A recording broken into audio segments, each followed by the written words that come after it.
They built a walkway on my property. Not a suggestion, not a misunderstanding. Right on my land, without asking, without warning. At first, I thought it was a mistake, maybe a neighbor overstepping, but then the letters started arriving. Fines, threats, demands that made no sense. Every step I took to fix it only seemed to make things worse. How could a homeowners association take what's mine and turn it against me? And the most shocking part, the penalty they handed down was bigger than the entire cost of the walkway itself. What would you do if your own community turned on you?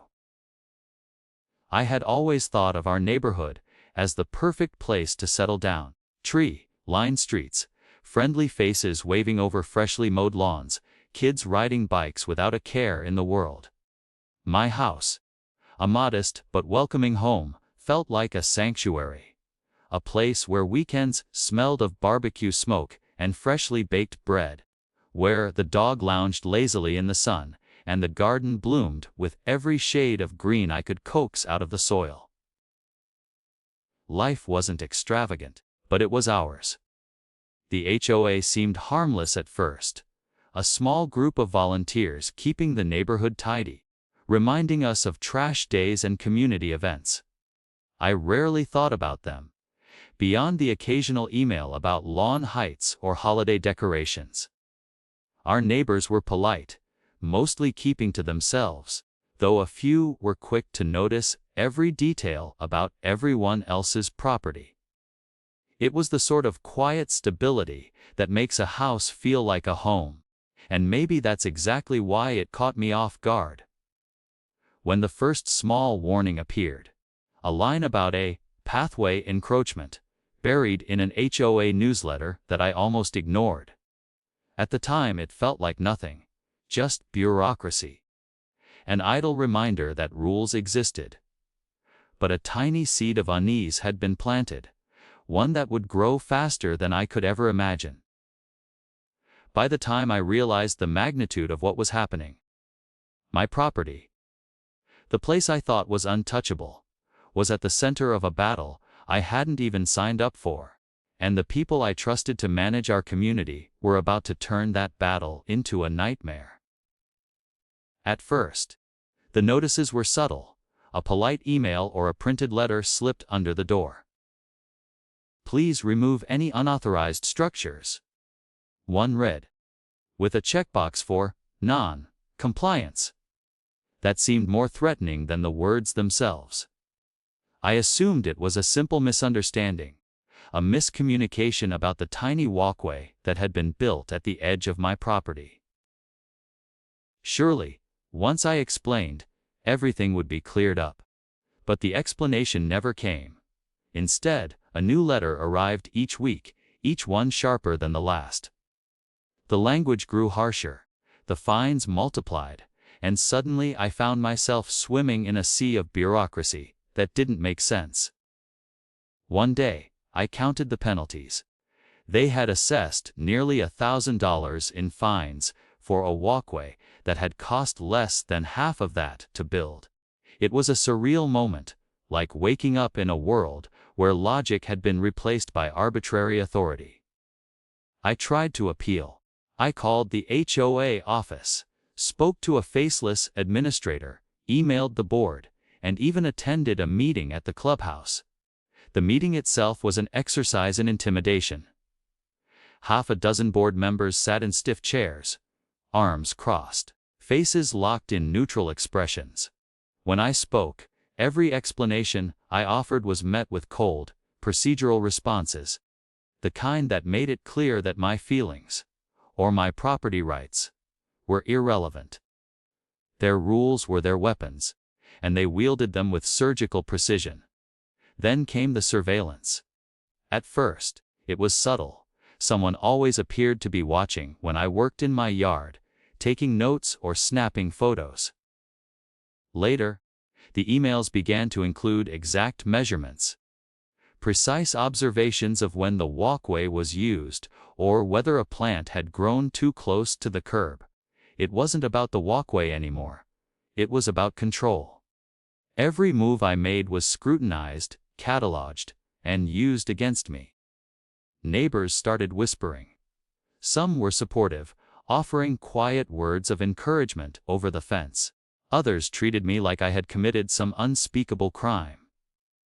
Invitations to community barbecues dried up. Friends became strangers. The social isolation was crushing. Living in a place where you once felt safe, where you had invested your energy and your heart, and suddenly feeling like an enemy in your own home. It's the kind of stress that burrows into your chest and refuses to leave. As the weeks stretched into months, the HOA intensified their tactics. They began issuing fines for things I had never considered violations. Leaving a hose coiled in the yard, placing a potted plant on the patio without prior approval, even hanging a flag on the side of the house during a holiday. Every penalty arrived in an official-looking envelope, stamped with a deadline that felt impossibly short. Pay or face further consequences. Fight it and risk escalation. There was no winning, only damage control, and the mounting stress started to feel suffocating. Then the most absurd notice appeared. They claimed part of my driveway encroached on what they insisted was community easement space. My driveway, which had existed for decades, suddenly belonged to them.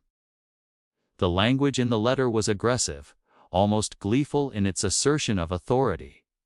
I stared at it for a long time, rereading the paragraph that stated I could face removal of the driveway or additional fines if I did not comply immediately. How could something so concrete, so long established, suddenly be in question? It was as if every rule in their handbook was flexible, malleable to their whims. I began documenting everything. Photos, timestamps, conversations, every letter and email, all filed meticulously in the hope that evidence would protect me. But the more I tried to fight, the more they seemed to double down. They sent inspectors to evaluate the violation of the walkway. The inspector arrived in a crisp uniform, clipboard in hand, and spent over an hour pacing, measuring, scribbling notes that looked like the prelude to a legal battle. When I asked what exactly was wrong, the answer was vague, almost evasive. They had the authority, they said, and it wasn't my place to question it. One afternoon, I returned home to find a neighbor standing by the walkway. They claimed to be an official observer for the HOA.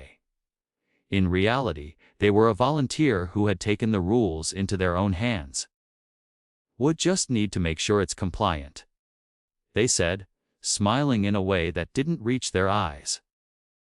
Every time I stepped outside, it felt like entering a battlefield, every interaction charged with tension. I couldn't work in the garden, sit on the patio, or even walk down my own driveway without feeling watched. The stress seeped into every corner of daily life. Sleep became fragmented, meals were rushed. Conversations with family were tense, because even inside the house, the outside rules loomed like an ever-present shadow. Friends asked why I looked so tired, why I seemed so tense all the time, and I couldn't explain it without sounding paranoid. And yet, the HOA's demands never stopped. They sent letters detailing new fines, updated codes, and increasingly convoluted rules that seemed designed to keep me constantly off balance. Then came the notice that felt like a slap in the face, a mandatory hearing, conducted at the HOA office, where I would be judged for my infractions. There was no choice, no negotiation, no chance for casual conversation. Just a formal, legalistic process where I was the defendant, and the board acted as judge, jury, and executioner. The letter emphasized compliance, punctuality, and consequences. Miss the hearing, and they threatened immediate additional fines. My stomach turned. I had prepared for months, collected evidence, consulted with a lawyer friend, but nothing could shake the feeling that the system was stacked against me. In the weeks leading up to the hearing, I noticed subtle psychological tactics. Letters would arrive at odd hours. Notices were sometimes duplicated, arriving in multiple envelopes, creating a sense of confusion. Emails from the HOA used language designed to unsettle. Phrases like, "We are monitoring compliance closely," and "failure to cooperate may result in community enforcement action." Each communication was a reminder. The walkway was no longer just a piece of concrete. It had become a symbol of my struggle against an invisible, omnipresent force. The hearing day arrived like a storm. I walked into the HOA office, evidence in hand, ready to defend my property, my rights, my sanity. The board members were already seated, expressions unreadable, a wall of authority. As the meeting began, it became clear that logic would not save me. They questioned minor details, trivial measurements, and hypothetical scenarios. Every point I raised was met with counterarguments drawn from obscure clauses buried in their handbook. It wasn't about fairness. It was about asserting dominance, proving that the HOA had ultimate control. By the end of the session, my frustration had reached a boiling point. Every attempt to negotiate, to explain, to appeal, had been systematically undermined. The fines were upheld, the threats maintained, and the walkway, my simple, functional walkway, was at the center of a conflict that had consumed my life. I left the building exhausted, angry, and determined. Something had to give.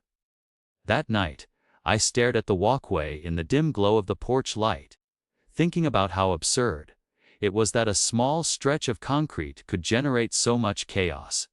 And yet, I knew the next steps would define everything. Fight too aggressively, and I risked escalating the conflict beyond repair. Do nothing, and I would live under constant harassment. Either way, the tension had reached a peak. On the brink of a confrontation that would change my neighborhood, my sense of home, and the very rules that governed where I could walk. Every call, every letter, every step taken toward compliance or resistance had led to this moment. The rising tide of fines, threats, and petty oversight had built an emotional pressure cooker, one that could not remain contained. And the question that haunted me, and would haunt the viewers watching this unfold, was clear.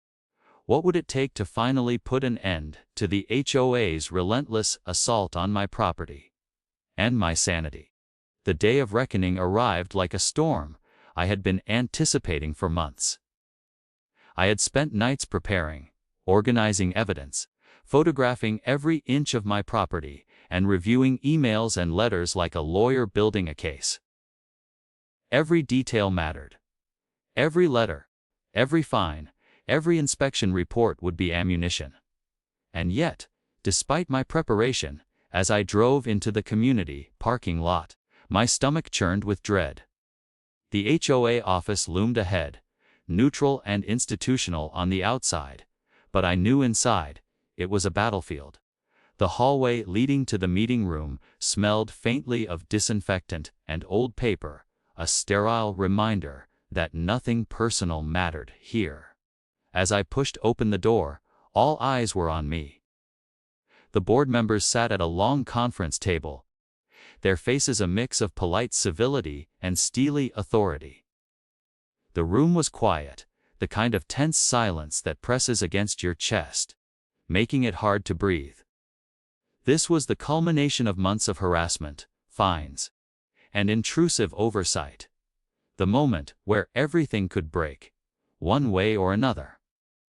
I laid out my documents neatly in front of me: letters, invoices, photographs of the walkway, property surveys, and even notarized statements from a neighbor who had witnessed the original construction.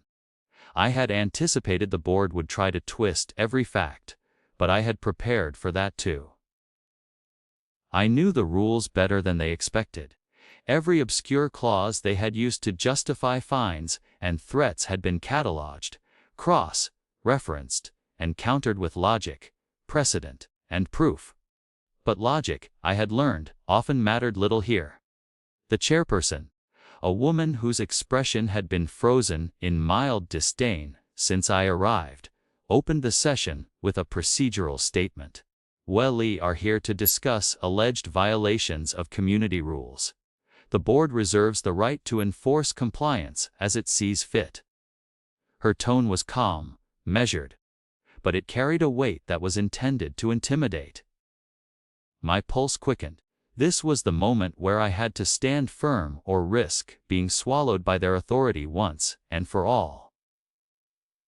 They began with the usual accusations: the walkway encroachment, the driveway, minor landscaping issues, all presented as if I were the criminal and the HOA were the law itself. They questioned measurements, timelines, even the materials I had used. Each objection was delivered with surgical precision, intended to corner me, to make me doubt my own actions. But I remained silent for a moment, letting their words hang in the air. Then I began presenting my evidence, systematically dismantling every claim. The first blow was subtle, but devastating in its effect.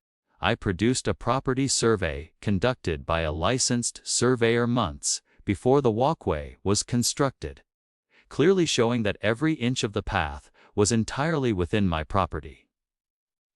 I handed the report to the chairperson and watched as her confident, unreadable expression faltered. She glanced at her notes, whispered to another board member, then looked back at me. "This survey. It appears accurate," she admitted, though the words were clipped, almost unwilling. The room was silent. I could feel the tension coil tighter, the anticipation hanging like static before a thunderstorm. I pressed on. Photographs of the walkway taken during construction were next. Images that showed every step, every boundary marker, every approved plan. I had even obtained a sworn statement from the contractor who built it, confirming that they had followed all building codes and that no permission from the HOA was required. Each piece of evidence was a brick, building a wall between their authority and my property rights. Their arguments, once insurmountable, began to look flimsy, almost absurd. Then came the twist. One board member, clearly frustrated, tried to bring up an obscure clause in the HOA handbook that they claimed gave them the authority to retroactively enforce rules on existing structures. It was a last-ditch effort, a desperate attempt to salvage their control. But I had anticipated this. I reached into my binder and produced a legal opinion from a local property attorney, stating in unequivocal terms that such retroactive enforcement was not enforceable under state law. The room seemed to collectively inhale. I could see the panic ripple across the board, members' faces. Their weapon had been neutralized. Their reactions were subtle at first. A tight smile, a sharp intake of breath. But then the tension began to crack. The chairperson fumbled with her notes, muttered under her breath, and glanced repeatedly at her colleagues. For the first time, they were visibly uncertain. The facade of control that had dominated every interaction for months was eroding under the weight of undeniable evidence. I felt a surge of vindication, but I knew better than to celebrate prematurely. This wasn't over. The climax arrived in the form of an unexpected audience. Several neighbors, who had quietly observed the chaos from the sidelines for months, were present, drawn in by curiosity and concern. They had seen the letters, the fines, and the constant inspections. As I presented my final evidence, a low murmur rippled through the room. Eyes turned toward the board members, some incredulous, some openly critical. The social pressure that had once protected the board was dissolving. Their power relied on fear and isolation. Now, That fear was turning outward. The room's atmosphere shifted from tense to electric. Each document, each testimony, each piece of photographic evidence chipped away at the authority the HOA had wielded with impunity. The chairperson's calm demeanor cracked, revealing a flash of panic in her eyes. Another board member attempted to interrupt, to assert control, but the attorney's letter prevented any further claims. Every objection was met with silence, and in that silence, I sensed the turning point had arrived. Finally, after what felt like hours condensed into minutes, the chairperson leaned back in her chair, the mask of neutrality slipping. Given the evidence presented, the board acknowledges that the walkway lies entirely within the homeowner's property and that prior fines related to this issue are unenforceable, she stated, her voice tinged with frustration. The words echoed in the room, heavier than any victory I had imagined. Relief surged through me, but it was tempered by the knowledge of how long this struggle had lasted and how much it had cost. Not just financially, but emotionally. But the climax wasn't just about vindication, it was about exposure. The attorney's letter had made clear that any further attempts to fine or intimidate me could have legal consequences for the board members. Personally, the dynamic had flipped. I could almost see the mental gymnastics as they processed the shift. The power they had exercised with impunity, the threats that had loomed over me like a storm, were now a liability. The once unassailable authority of the HOA was now fragile, exposed for all to see.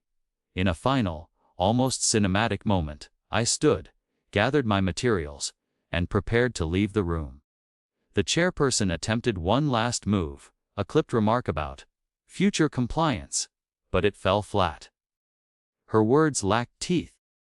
Her authority had been neutralized. As I stepped toward the door, the room seemed smaller, the air lighter. Neighbors watching from the back nodded subtly, some with quiet smiles, others with disbelief that the HOA's grip could be broken. The victory was mine, but it had come at the apex of tension, after months of harassment, doubt, and uncertainty. As I opened the door and stepped into the bright sunlight outside, I paused and looked back at the building. The walls that had seemed so imposing now felt like paper. The walkway, once the symbol of a nightmare, gleamed quietly in the afternoon sun. It was just a simple stretch of concrete. Yet it had become a battlefield, a testament to persistence, preparation, and the courage to stand against unjust authority.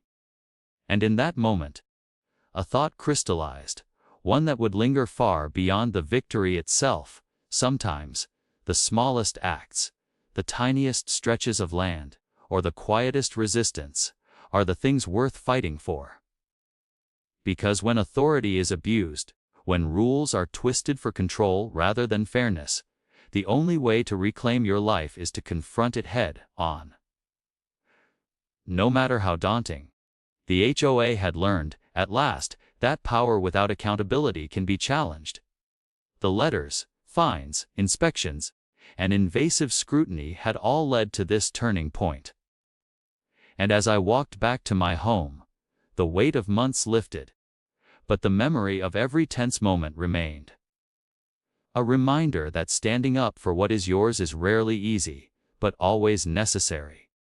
Yet even as the victory settled in, I couldn't help but wonder, how many others in quiet neighborhoods like ours are facing the same invisible battles, trapped under authority that doesn't understand fairness, yet wields power with devastating effect?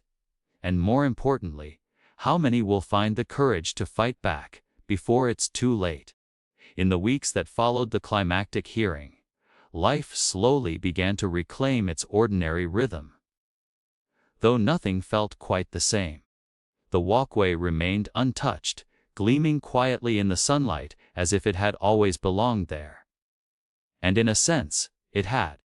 Every step of that concrete path had become a marker of persistence, a testament to patience and principle. I began to notice the small freedoms I had taken for granted before the conflict. Opening the front door without checking for observers. Letting the dog roam in the yard without someone scrutinizing every movement. Even hanging a new plant in the garden without fear of a fine. These small victories were intoxicating. But the resolution was not simply the absence of harassment, it was the shift in power. The re-establishment of boundaries that had been violated for so long. The board members, once unshakable in their authority, now approached conversations with caution. Their letters ceased to arrive weekly, laden with threats or ominous language.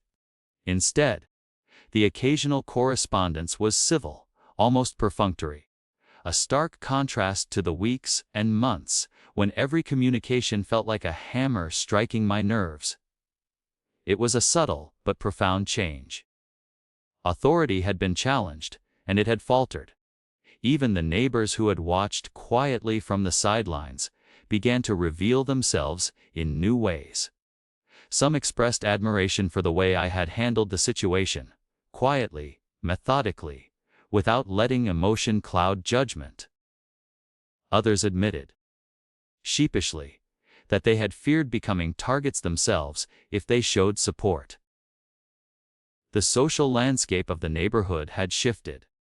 Whereas once there had been whispers and avoidance, now there was acknowledgement, subtle smiles exchanged across fences, and even conversations that hadn't been possible before. The struggle had illuminated the invisible chains many felt, but had been too intimidated to confront. The financial aspect of the ordeal was more tangible. The fines, once a looming, relentless threat, were officially rescinded.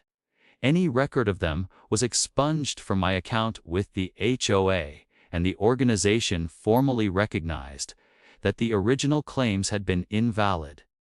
That acknowledgement carried both practical relief and symbolic significance.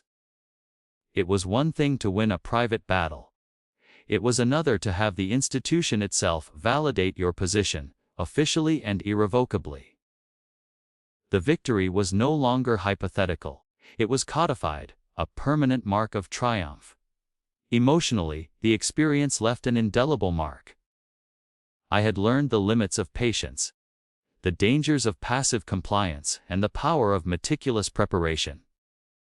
Every late-night review of documents, every phone call, every photograph and sworn statement had been a building block in the foundation of my defense. The emotional toll was steep. Yes, sleep had been disrupted, meals rushed, and daily life tinged with anxiety. But the sense of empowerment that emerged afterward was profound. Standing up for one's rights, even against an ostensibly small but relentless authority, revealed a depth of resilience I hadn't anticipated. The neighborhood itself bore subtle changes. Discussions at block meetings now included questions about transparency and fairness. Residents began asking for clarifications on the rules, questioning the scope of the board's authority, and demanding accountability measures that had previously seemed irrelevant or intimidating. The ripple effect of one person's persistence had spread. My case became a quiet catalyst, prompting the HOA to reconsider not just its tactics, but its culture. Where before there had been fear and compliance, now there was dialogue and scrutiny. The power dynamic, once skewed, had shifted toward accountability. Yet not all changes were straightforwardly positive.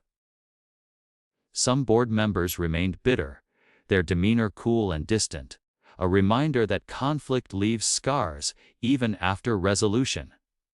A few neighbors who had been vocally supportive distanced themselves, uneasy with the attention the dispute had brought, and the memory of the harassment, the letters, fines, inspections, and surveillance remained vivid, a lingering reminder of how easily authority could be abused when unchecked. The experience had fundamentally altered my relationship with the community, instilling both a healthy wariness and a stronger sense of personal boundaries.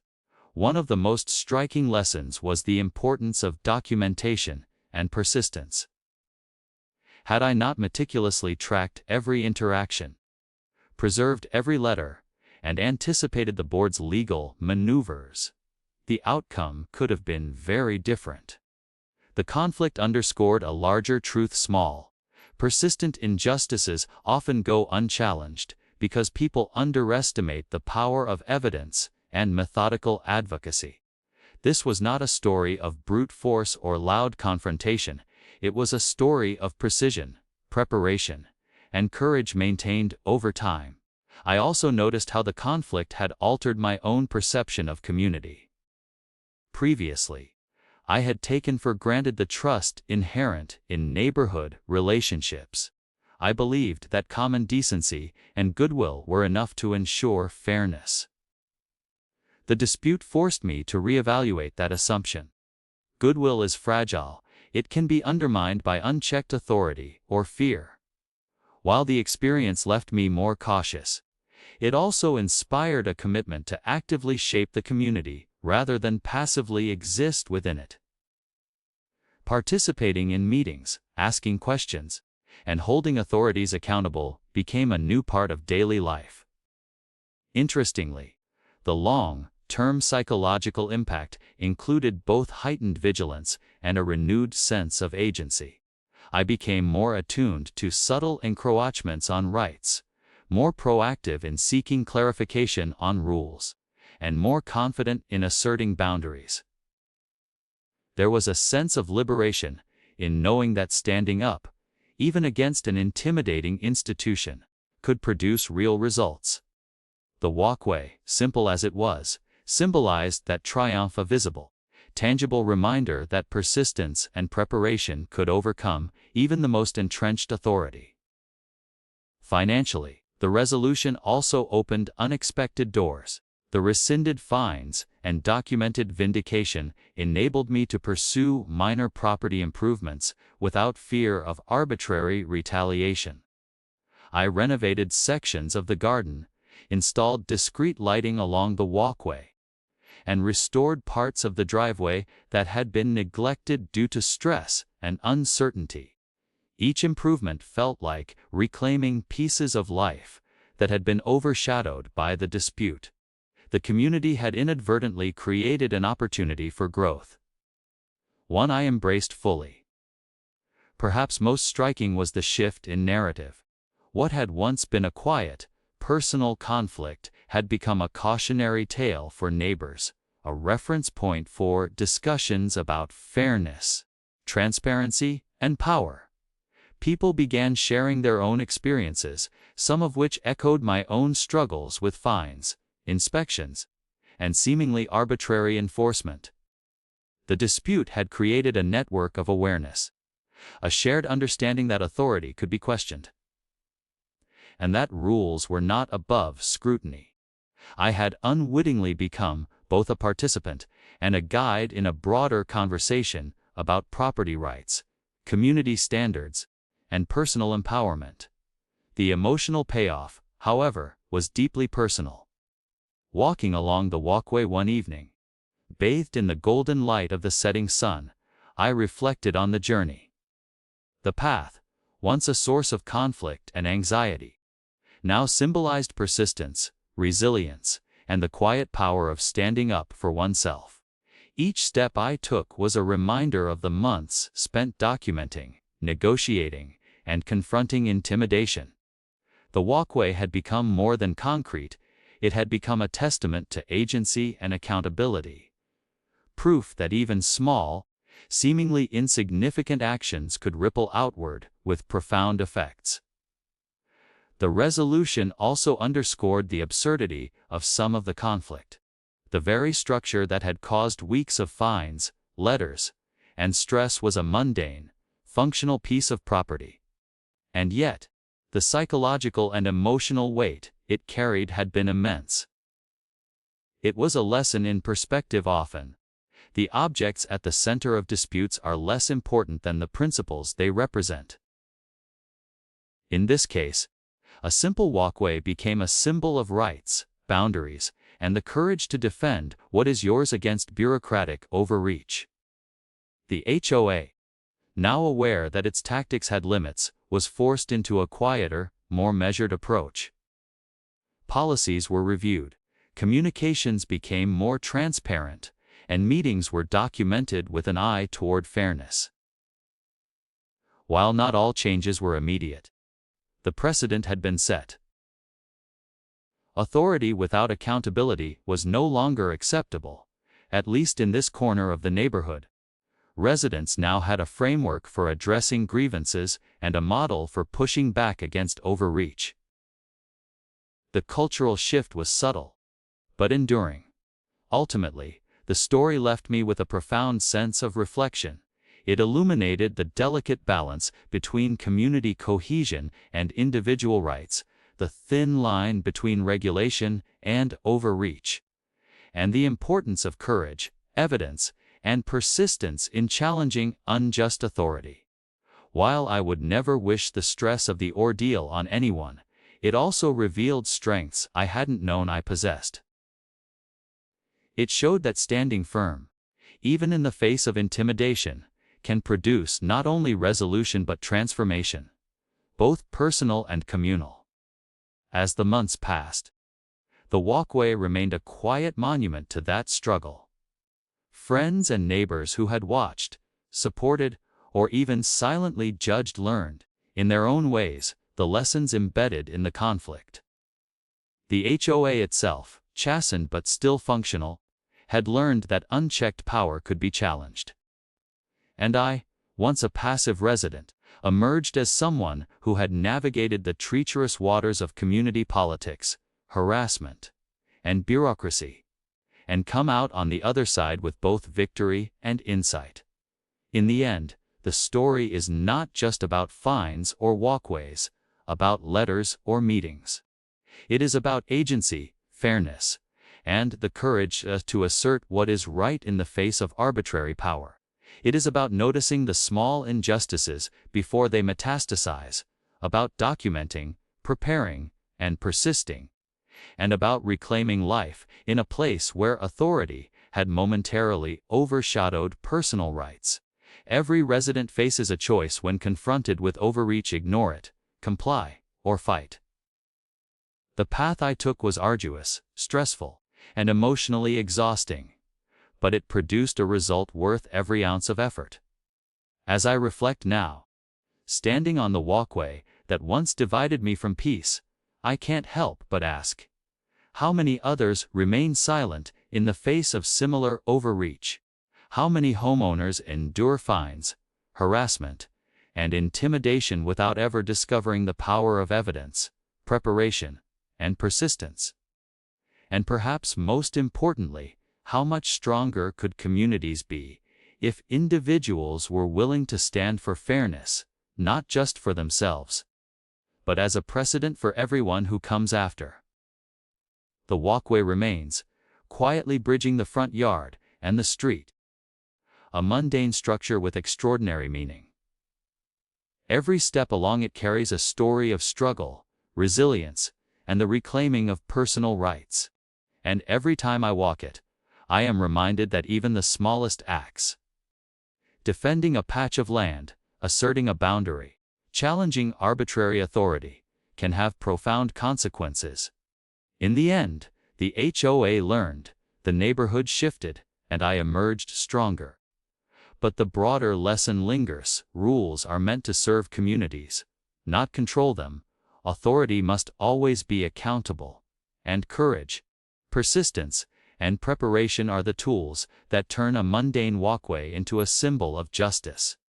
So, the question remains, not just for me, but for every viewer watching this story unfold: if faced with the same, seemingly insurmountable, odds, would you walk the path of resistance, stand firm, and reclaim what is rightfully yours? Or would you let fear and bureaucracy decide your boundaries for you? The answer, as I learned, can define not just a walkway, but an entire life.